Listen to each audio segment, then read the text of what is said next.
ప్రజలు ఏదైతే ప్రేమతోని మా నాన్నగారిని గెలిపించారో, మా అన్నగారు గెలిపించినారో, నా కొడుకుని గెలిపించినారో, ఆ రోజులలో అందరూ కూడా అనుకున్నారు టిఆర్ఎస్ పార్టీ ఎట్లనైనా చెన్నూరులో గెలుస్తుంది, టాప్ 5 సీట్స్ ఉన్నాయి టిఆర్ఎస్ కి, దాంట్లో చెన్నూరు ఒకటి.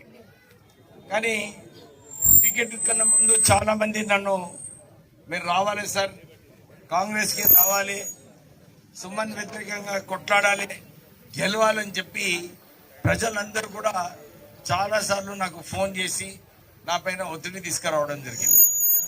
కాంగ్రెస్ నాయకులందరూ కూడా స్నేహితులు, వారు కూడా ఇదే ఆలోచన, మీరు రావాలి, మీరు వచ్చినప్పుడే టిఆర్ఎస్ ఓటమి అవుతుందని చెప్పి నాకు చెప్పడం జరిగింది. అయితే లాస్ట్ మినిట్లో ఒక వీడియో క్లిప్పింగ్ పంపించినారు. ఆ వీడియో క్లిప్పింగ్లో ఏముంటుందంటే, సుమన్ ఒక 6 నెలల క్రితం ఛాలెంజ్ చేస్తున్నాడు, నేను దమ్ము ధైర్యం ఉంటే వివేక్ వచ్చి కొట్లాడమని చెప్పి ఆయన ఛాలెంజ్ చేసింది.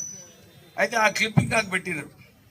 నాకు అప్పుడు అనిపించింది, అరే నిజంగానే పోవాలి చెన్నూరుకి, కొట్లాడాలి, చెన్నూరులో ఓడించాలి టీఆర్ఎస్ అని చెప్పి అప్పుడు నేను నిర్ణయం తీసుకోవడం జరిగింది.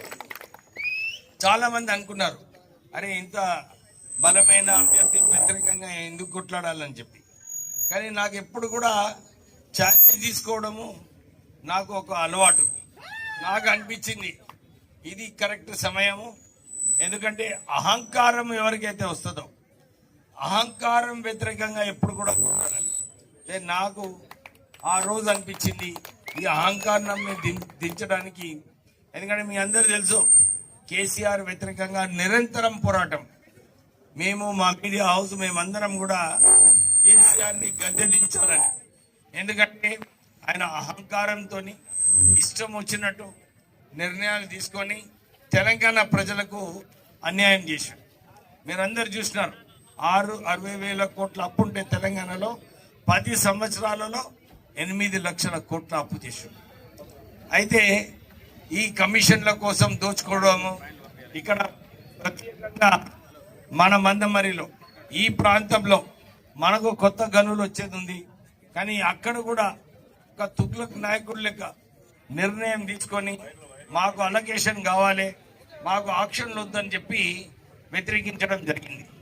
ఆయననే అసెంబ్లీ పార్లమెంట్లో బిల్లు మేము మాకు అవసరం లేదు, మాకు అలొకేషన్ అవసరం లేదని చెప్పి లెటర్ ఇక్కడి నుంచి కేంద్రానికి రాయడం జరిగింది.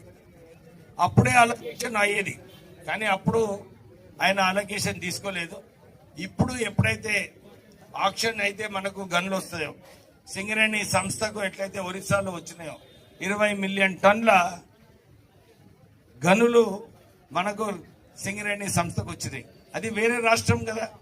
మనం కూడా ఇక్కడ ఆక్షన్లో పోతే మనకు కొత్త గనులు వచ్చాయి, మనందరికీ పిల్లలకు ఉద్యోగాలు వచ్చేటి, మన ప్రాంతం మంచిగా అయ్యేటి.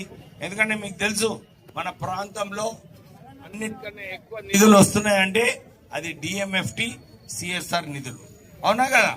ఈ సింగరేణి సంస్థకు మీ అందరు తెలుసు, కాకా వెంకటస్వామి గారు సింగరేణి సంస్థలో BIFR లో ఉన్నప్పుడు ఆయన కొట్లాడి 400 కోట్ల రూపాయలు రుణం ఇప్పించి సింగరేణి సంస్థకు 1,00,000 ఉద్యోగాలు ఆ రోజులలో కాపాడింది ఎవరు?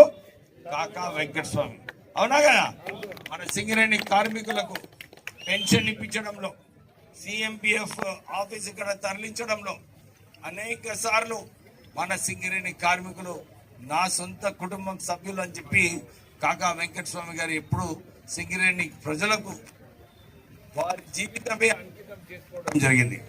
సో అలానే ఎట్లయితే కాకా వెంకటస్వామి గారు సింగరేణి సంస్థకు వారు కాపాడినో, నేను కూడా ఎంపీ అయినప్పుడు మన రామగుండం ఫర్టిలైజర్ ఫ్యాక్టరీని రీఓపెన్ చేయడానికి 5,000 ఉద్యోగాలు తీసుకురావడానికి ఒక కీలకమైన పాత్ర వేయడం జరిగింది.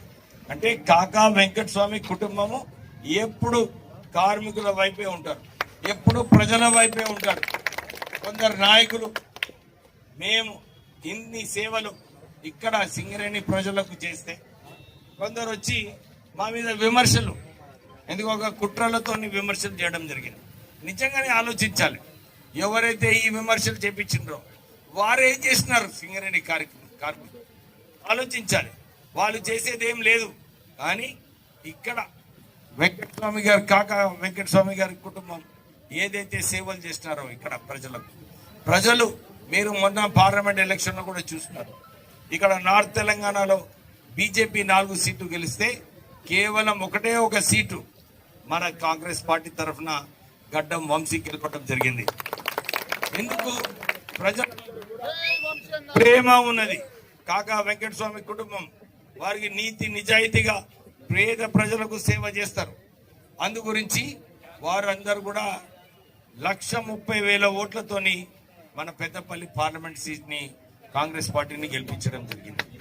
సో నేను ఈ భరోసా, ప్రజల భరోసా ఏదైతే కాకా కుటుంబం పైన ఉందో, మేము ఎప్పుడు నిరంతరం ప్రజల గురించి పనిచేస్తూ ప్రజల గురించి కొట్లాడుతూ ప్రజలకు మేలు చేయాలని చెప్పి మేము ఎప్పుడు కూడా సేవ చేస్తుంటామో, ప్రజలు ఆ ప్రేమ ఏదైతే ప్రజలు మా పైన చూపించినారో మేము ఎప్పుడు కూడా గుర్తించుకుంటాము. మేము ఎప్పుడు కూడా మరవము. ఈ చెన్నూరు ప్రజలు, పెద్దపల్లి పార్లమెంట్ ప్రజలందరూ కూడా ఏదైతే మా పైన ఈ ప్రేమ చూపిస్తారు.